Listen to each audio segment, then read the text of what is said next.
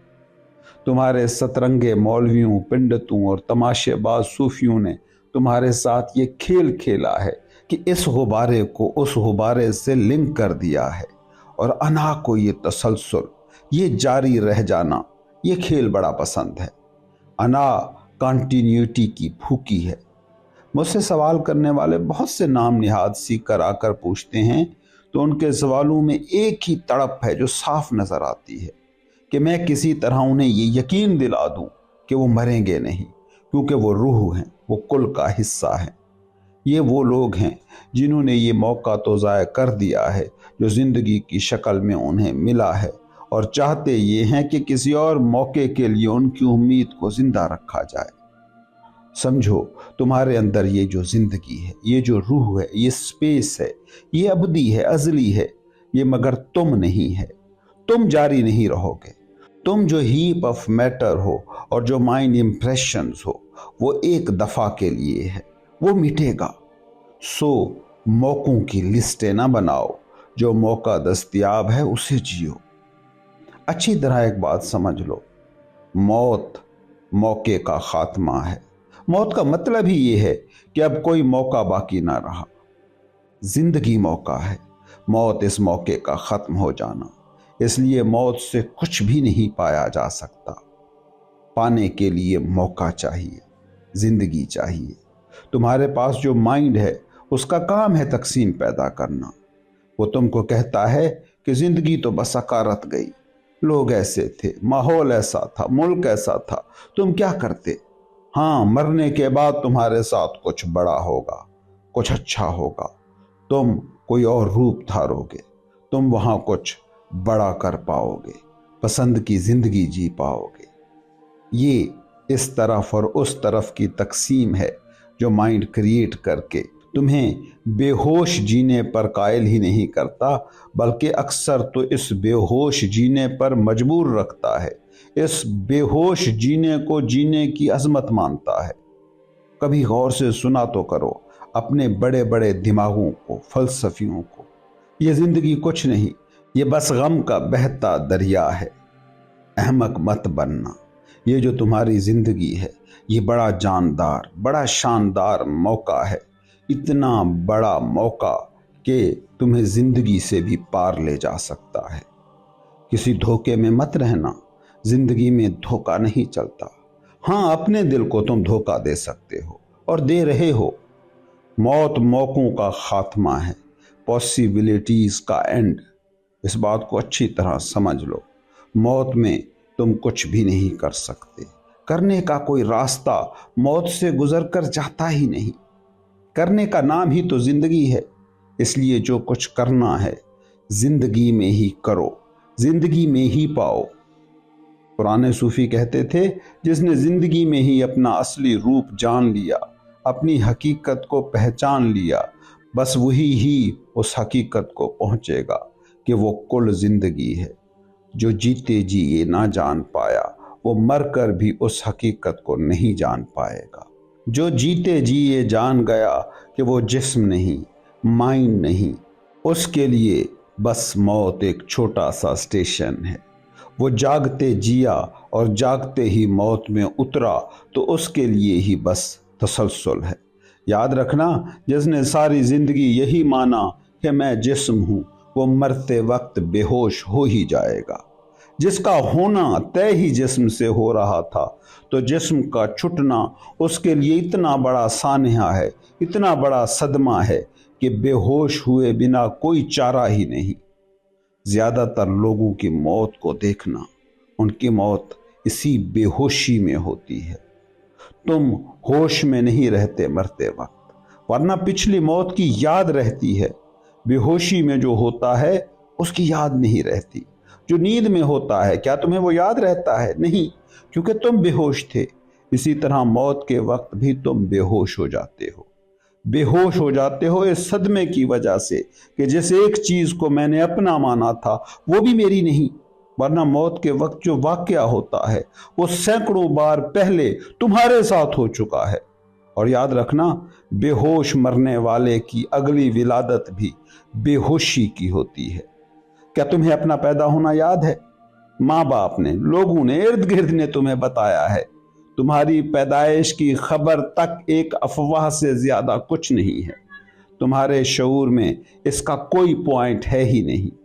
تو جو بے ہوش پیدا ہوا اور بے ہوش مر گیا، تو اس کے لیے یہ کہنا کہ وہ ہوش میں جیا کیسے ممکن ہے؟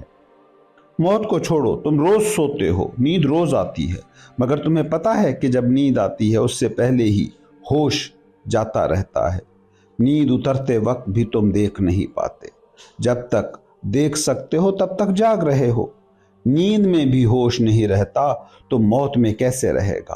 موت تو سب سے گہری نیند ہے۔ تم بے ہوش مرو گے۔ اس بے ہوشی سے بس وہی بچ پاتا ہے جو جسم کے سراب کو جان گیا، اور جب جسم سراب مان لیا گیا تو اسے چھوڑنا کوئی مشکل کام نہیں ہوتا۔ مگر جو جان لیتا ہے میں جسم نہیں ہوں، فطرت اسے ہوش میں مرنے کی چھوٹ دیتی ہے۔ وہ دور کھڑا دیکھتا رہتا ہے، وہ آبزرور بن جاتا ہے۔ یہ سیدھا سادہ لین دین ہے۔ تم ہوش میں جیتے ہو تو فطرت تمہیں ہوش میں مرنے اور ہوش سے دوبارہ پیدا ہونے کا موقع دیتی ہے، یا کہہ لو انعام دیتی ہے۔ مگر یہ موقع بس ان کے لیے ہے کہ جو اپنے جسم میں چھپے شعور، اپنے غبارے میں موجود ابدی ہوا سے جڑنا سیکھ گئے۔ یہ ہوش مند جینے کا لازمی نتیجہ ہے۔ بے ہوشی سے ہوش نہیں نکلتا، ہوشی سے نکل سکتا ہے۔ جو گھڑا ہوش سے جیتا ہے وہی ٹوٹنے پر یہ جان پاتا ہے کہ وہ ٹوٹا نہیں بلکہ کل سپیس سے ایک ہو گیا ہے۔ یاد رکھنا، ہوش سے جینے والوں کے لیے موت دشمن جیسی نہیں، دوست جیسی ہوتی ہے۔ سچ، صداقت، الٹیمیٹ ریئلٹی کیا ہے؟ اس تک کیسے پہنچا جائے؟ اگر یہ تمہارا سفر ہے تو ایک بات اصول کے طور پر پلے باندھ لو: سچائی، حتمی حقیقت، کل شعور، اسے جانا نہیں جا سکتا، اسے پایا نہیں جا سکتا، کیونکہ جاننا اور پانا یہ تمہاری اس دنیا میں کام کرنے کا طریقہ ہے۔ اسے جاننے کا بس ایک ہی طریقہ ہے: حتمی حقیقت جو نہیں ہے اس کو جان لینا۔ اس لیے میں ایک بات کہتا ہوں کہ یہ جتنے بھی روحانی طریقے مانے جاتے ہیں حتمی حقیقت تک رسائی کے، یہ سارے دنیاوی ہیں۔ روحانی طریقہ کوئی طریقہ سرے سے ہوتا ہی نہیں۔